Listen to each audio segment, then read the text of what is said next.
o el tiempo duele. Y la salud también. Había preparado todo con meticulosidad, como si el orden de esos papeles pudiera garantizarle algo de dignidad en medio del caos. Las radiografías antiguas y las nuevas, las resonancias magnéticas que había esperado meses para conseguir, los informes médicos que nadie parecía leer nunca. Todo guardado en una carpeta que cargaba como quien lleva un expediente de su propio deterioro, la evidencia tangible de un cuerpo que se desmorona mientras el sistema finge no darse cuenta. Tenía el manguito rotador comprometido en ambos hombros, el túnel carpiano bilateral, los 3 últimos dedos de cada mano que se le adormecían, con esa sensación fantasmal que lo despertaba en las noches.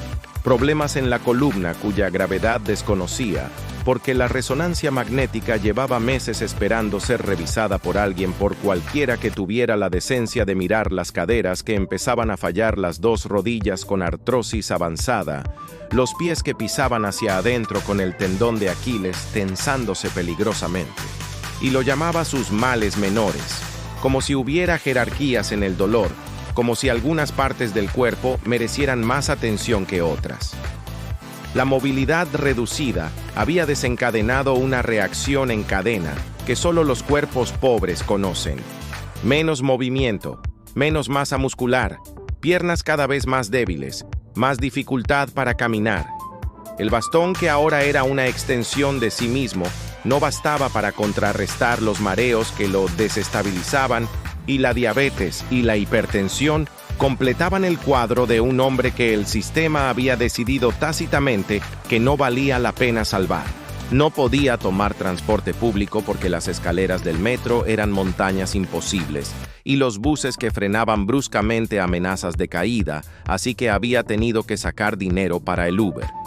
Dinero que no tenía dinero, que significaba menos comida en una mesa donde ya no alcanzaba para llegar a fin de mes. Pero ese día tenía cita con el traumatólogo después de meses de espera, y había armado su pequeño arsenal de esperanza. Todos los exámenes, todas las pruebas, todo lo que pudiera demostrar que su dolor era real, que su cuerpo gritaba.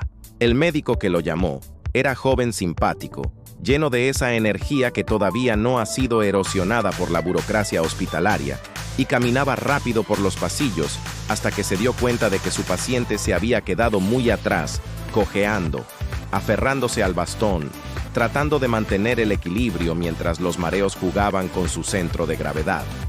En el box había otro médico, más joven aún, probablemente haciendo la práctica o el internado, con esa mirada que todavía no ha aprendido a disimular la incomodidad ante el sufrimiento ajeno. Sacó su colección de placas y resonancias, como quien muestra las cartas en una partida donde las reglas están amañadas. Y los CDs brillaban bajo la luz fría del consultorio cuando el médico lo miró y dijo lo impensable. No, a usted lo derivaron del CESFAM por los pies. Él trató de explicar, desplegando meses de dolor acumulado de noches, sin dormir, de dignidad fragmentada. Ah, sí, pero además tengo esto y esto y esto. Pero el médico repitió, sí, pero yo lo tengo que atender solamente por los pies. Había algo obsceno en esa frase, como si el cuerpo pudiera dividirse en parcelas administrativas, como si el dolor de la columna no tuviera nada que ver con el dolor de las rodillas, como si cada parte enferma necesitara su propio trámite burocrático, su propia espera interminable. Pero doctor, ¿cómo? ¿Tantos meses esperando? La palabra se le escapó antes de que pudiera contenerla. Puta. Ahí, en medio del consultorio aséptico, entre médicos jóvenes que no entendían que la desesperación también es un síntoma, la grosería flotó en el aire como una declaración de guerra, pequeña e inútil. El médico lo revisó, sí, pero solo los pies, como si el resto del cuerpo no existiera, como si pudiera atenderse un árbol enfermo mirando solo sus raíces. Él insistió, con esa mezcla de súplica y rabia que caracteriza a los pacientes crónicos del sistema público. Doctor, mire, yo estoy gordo por un problema social. El médico lo miró con genuina confusión. ¿Cómo así? Como si la pobreza no tuviera manifestaciones físicas, como si engordar por comer mal y barato fuera una elección. Porque no alcanzo a llegar a fin de mes, no como bien, por eso engordo. Era una explicación que no debería ser necesaria, pero ahí estaba, teniendo que justificar hasta la forma de su cuerpo ante alguien que probablemente nunca había tenido que elegir entre pagar la luz o comprar verduras. Llevo meses esperando, doctor. Por eso los viejos se echan a morir. Se demora tanto. Y el médico respondió con esa tranquilidad burocrática de quien no sufre las consecuencias. Sí, así es el sistema. Pero ahí estaba la brecha insalvable entre quien dice el sistema como una abstracción y quien vive el sistema en cada dolor no atendido, en cada examen que tarda meses, en cada cita que se convierte en nada. El sistema, usted es re fácil decirlo así. Los que lo estamos sufriendo somos nosotros. Es uno el que tiene los dolores. Es uno el que padece las enfermedades. Es uno el que espera y espera, mientras el cuerpo se desmorona como un edificio sin mantenimiento. El examen de la columna se lo habían mandado 8 meses atrás. 8 meses con dolor constante, sin saber qué tan grave era, sin tratamiento, sin respuestas, solo esperando en ese limbo administrativo donde los cuerpos pobres van a pudrirse con papeles y formularios. Había leído un reportaje el día anterior sobre el hospital público. Más de 200 personas en urgencias, una abuelita con hemorragia que después de 20 horas no había sido atendida. Los familiares desesperados consiguieron plata prestada y se la llevaron a una clínica, pero no todos pueden hacer lo mismo, él no podía hacer lo mismo. Este sistema no es un sistema, es una máquina diseñada para desgastar, para desalentar, para que los viejos y los pobres simplemente se rindan. Un sistema que te hace esperar hasta que el dolor se normaliza, hasta que la enfermedad avanza tanto que ya no hay nada que hacer.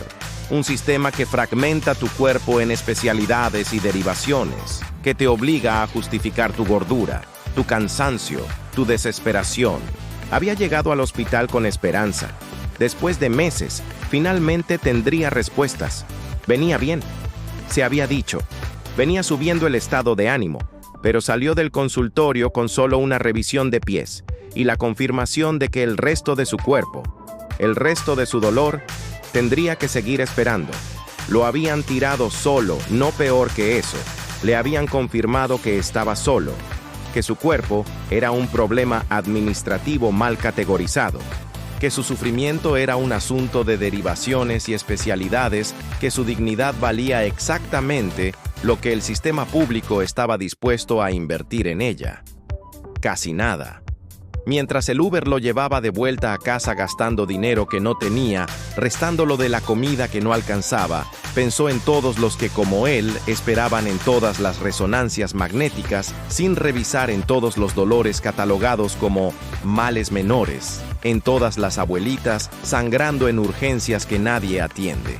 El tiempo duele, pero la salud pública, esa salud fragmentada, burocratizada e indiferente, duele aún más, porque no solo te niega el alivio, te obliga a mendigar por él, te obliga a justificar tu gordura, tu cansancio, tu desesperación, te obliga a esperar mientras te desmoronas, a dividir tu cuerpo en pedazos administrativos, a aceptar que tu vida vale exactamente lo que dicta un formulario de derivación.